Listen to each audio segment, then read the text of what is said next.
মা মামাকে যে টাকা দিয়ে গেছিল ওই টাকাটা দাও না গো। কিসের টাকা? কে কবে দিয়েছিল? ওই যে আমাকে যে আগের সপ্তাহে মামা এসে টাকাটা দিয়ে গেল ওইটাই। ওই যে ওই 100 টাকাটা। 100 টাকা? আরে যা তো, খালি সবসময় টাকার টাকা। তাহলে আমার টাকাটা গেল।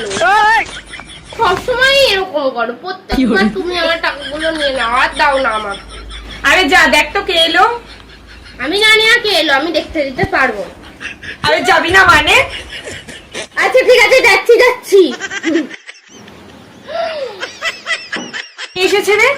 আমার পিসিমণি এসছে আর পিসিমণির ছেলে এসছে। কেন বারবার চলে আসে? বাড়িতে কি একদিনও থাকে না? সপ্তাহে রোজ একদিন না একদিন আসতেই হবে।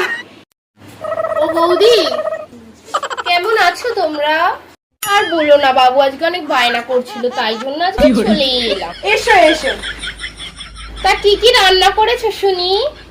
তো মাছ, ডাল, আলু পটলের তরকারি, আলু ভাজা, উচ্ছে ভাজা, মানে এমনি প্রায় ভাজা ভুজি বেশি রান্না করেছি, বেশি কিছু রান্না করিনি।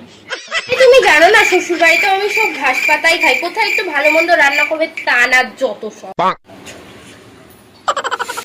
চলে এসছে, মনে হয় শ্বশুর বাড়িতে খেতেই পারে না। এই তো এসছে, এবার আমার সব উজাড় করে দিয়ে চলে যাবে।